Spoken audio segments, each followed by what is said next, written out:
हाँ जी, तो एक बार फिर से आपका स्वागत है करंट की इस महत्वपूर्ण सीरीज़ में। गुड मॉर्निंग दोस्तों, आज है 4 फरवरी 2026। राजस्थान समसामयिक की जो सभी प्रतियोगी परीक्षाओं के लिए अति महत्वपूर्ण क्लास है, ठीक है? एक मोटिवेशन के साथ अपनी क्लास को शुरू करते हैं। काम करो ऐसा कि एक पहचान बन जाए, हर कदम ऐसा चलो कि निशान बन जाए। यहाँ ज़िंदगी तो हर कोई काट लेता है, लेकिन ज़िंदगी जियो इस कदर कि मिसाल बन जाए। तो आपको भी ऐसे ही ज़िंदगी जीनी है कि एक मिसाल बन जाए, ठीक है? तो चलिए अपने पहले क्वेश्चन की तरफ चलते हैं। मुख्यमंत्री श्री भजनलाल शर्मा के नेतृत्व में संचालित देवनारायण गुरुकुल योजना के तहत प्रतिवर्ष अति पिछड़ा वर्ग के कितने प्रतिभावान विद्यार्थियों को प्रतिष्ठित निजी विद्यालयों में प्रवेश दिलाने का प्रावधान है? तो दोस्तों, इसका जो ठीक आंसर हो जाएगा अपना, वो है 500 विद्यार्थी। ऑप्शन बी जो है इसका करेक्ट आंसर हो जाएगा, ठीक है? अब इसके रिलेटेड कुछ महत्वपूर्ण फैक्ट देख लेते हैं। शिक्षा की नींव। अब इस योजना के माध्यम से एमबीसी वर्ग के छात्रों को गुणवत्तापूर्ण शिक्षा उपलब्ध कराई जा रही है। चालू वित्तीय वर्ष में इस योजना के अंतर्गत 10 करोड़ रुपए से अधिक व्यय किया जा चुका है। देवनारायण छात्रावास योजना के तहत वर्तमान में 3750 विद्यार्थी लाभान्वित हो रहे हैं। छात्रवृत्ति और गुरुकुल योजना के माध्यम से इस वर्ग के लिए प्रतियोगी परीक्षाओं और कौशल विकास के नए द्वार खुले हैं। नेक्स्ट क्वेश्चन है अपना, देखो, राजस्थान के राजकीय जिला एवं उप जिला अस्पतालों में वृद्धजनों को समर्पित किन विशेष वार्डों की स्थापना की गई है जहां उन्हें सभी चिकित्सा सुविधाएं एक ही स्थान पर मिलती है? तो इसका जो ठीक आंसर हो जाएगा वो है रामाश्रय वार्ड, ठीक है? ऑप्शन सी जो है अपना करेक्ट आंसर हो जाएगा, ठीक है? रामाश्रय वार्ड इसका ठीक आंसर हो जाएगा, ठीक है? अब इसके रिलेटेड कुछ महत्वपूर्ण फैक्ट देखते हैं।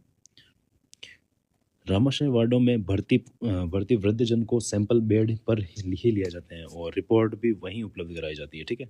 सैंपल जो होते हैं वो बेड पर ही आके ले ले लिए जाते हैं और रिपोर्ट भी वही हाथों हाथ उपलब्ध करवाई जाती है, ठीक है? ओपीडी के लिए बुजुर्गों हेतु अलग से जीरियाट्रिक क्लिनिक की व्यवस्था की गई है।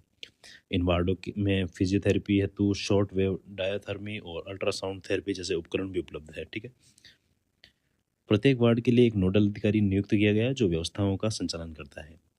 रजिस्ट्रेशन, जांच और दवा वितरण केंद्रों पर बुजुर्गों के लिए अलग लाइनों की व्यवस्था सुनिश्चित की गई है, ठीक है?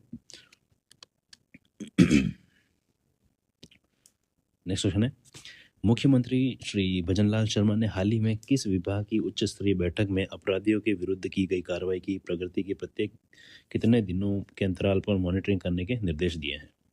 तो इसका जो ठीक आंसर हो जाएगा वो है प्रत्येक 10 दिन। ऑप्शन बी जो है अपना करेक्ट आंसर हो जाएगा, ठीक है? अब इसके रिलेटेड कुछ फैक्ट देखते हैं जो सीधे सीधे आपको परीक्षा में देखने को मिल जाएंगे। देखो, नशे की आपूर्ति श्रृंखला के रूट को चिन्हित कर छोटे से लेकर बड़े नेटवर्क को ध्वस्त करने की विशेष कार्य योजना की है, ठीक है? नशे के खिलाफ कार्रवाई हेतु पुलिस, ड्रग्स कंट्रोलर और स्वास्थ्य विभाग और अन्य एजेंसियों के मध्य समन्वय पर बल दिया गया है। नशीले पदार्थों की तस्करी को रोकने हेतु राज्य के सीमावर्ती क्षेत्रों में कड़ी निगरानी और सतर्कता सुनिश्चित करने के निर्देश दिए हैं।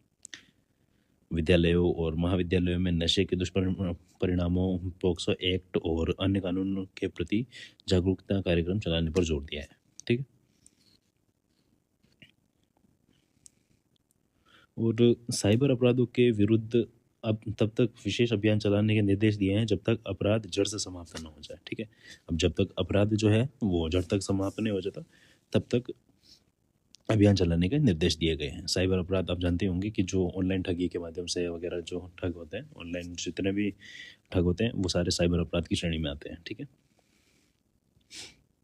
डिजिटल युग के हाईटेक अपराधों से निपटने के लिए पुलिस को आधुनिक तकनीकों को अपनाने के निर्देश दिए हैं, ठीक है? अपराध नियंत्रण के मामलों में कोताही बरतने पर अधिकारियों की जिम्मेदारी तय करने का प्रावधान किया है।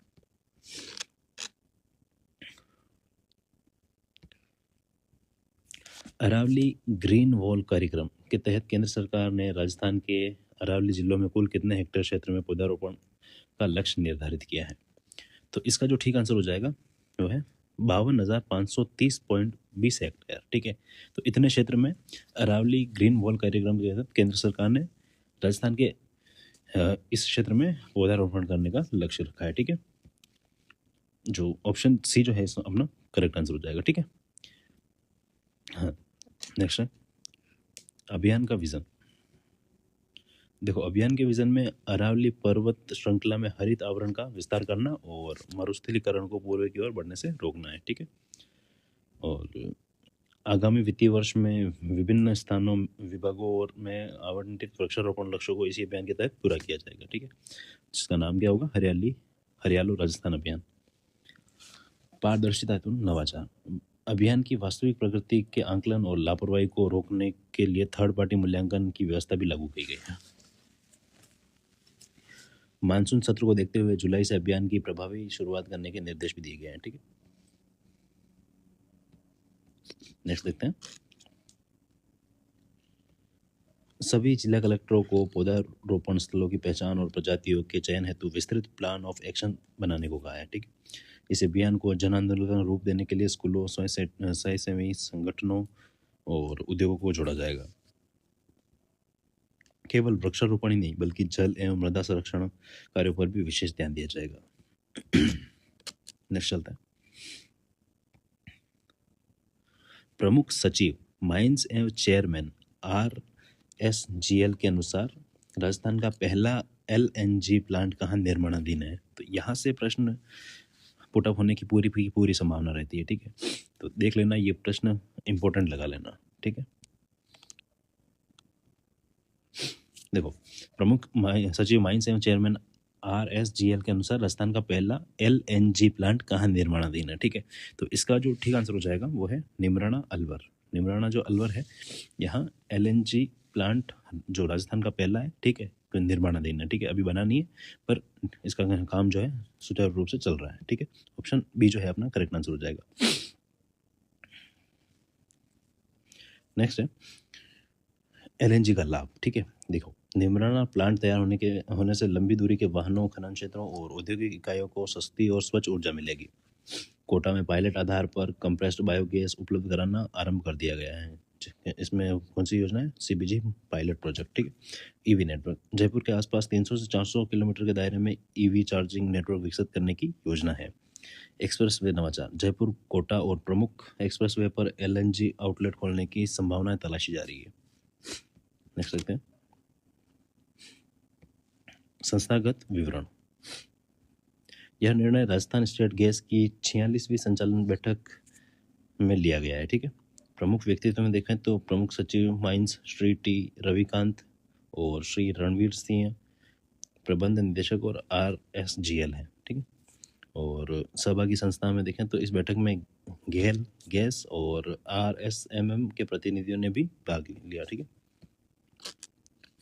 नेक्स्ट क्वेश्चन है। चिकित्सा एवं स्वास्थ्य मंत्री के अनुसार वर्ष 2024 में मुख्यमंत्री निशुल्क निरोगी राजस्थान योजना के तहत कुल कितने करोड़ रुपए व्यय किए गए? तो इसका जो दोस्तों अपना ठीक आंसर हो जाएगा वो है 1725 करोड़ रुपए। ऑप्शन सी जो है इसका करेक्ट आंसर हो जाएगा, ठीक है। अब इसके रिलेटेड कुछ फैक्ट देखते हैं। दवा योजना का व्यय विवरण, ठीक है। 2023 में 1572 करोड़ और 2025 में 1656 करोड़ रुपए व्यय हुए, ठीक है। RGHS लाभार्थी वर्ष 2024-25 में 19.25 करोड़ लोगों को लाभान्वित किया गया था। प्रचार प्रसार बजट। राजस्थान योजनाओं के प्रचार प्रसार हेतु 2024-25 में 37.37 करोड़ स्वीकृत थे, जिनमें से 28.44 करोड़ रुपए व्यय हुए, ठीक है। संविदा कार्मिक योजना के संचालन हेतु 4710 mission machine with man, 251 pharmacist और 598 DDC हेल्पर कार्यरत हैं, ठीक है। नेक्स्ट क्या है? और भुगतान व्यवस्था। संविदा कर्मियों को श्रम विभाग की न्यूनतम मजदूरी दर और वित्त विभाग के 30 अप्रैल 2018 के परिपत्र के अनुसार मानदेय दिया जा रहा है। दवा सुरक्षा। मंत्री जी ने स्पष्ट किया कि कफ सिरप से हुई मौतों में सेल्फ मेडिकेशन और ओवरडोज मुख्य कारण है, न कि विभागीय प्रशिक्षण, ठीक है। ठीक है, तो फैक्ट हो गए, ठीक है। तो ठीक है, चल आज की क्लास यहीं करते हैं समाप्त, ठीक है। उम्मीद करता हूँ ये आपके लिए काफ़ी हेल्पफुल रहेगी और ये भी उम्मीद करता हूँ कि आप नोट्स बना रहे होंगे और कंटिन्यू जो अपने जैसा आपको टाइम मिल रहा है उस हिसाब से आप रिवाइज भी कर रहे होंगे, ठीक है। तो अपनी मेहनत को जारी रखिए, ठीक है, और मिलते हैं अगली क्लास में। तब तक के लिए थैंक यू। आपका दिन अच्छा रहा है।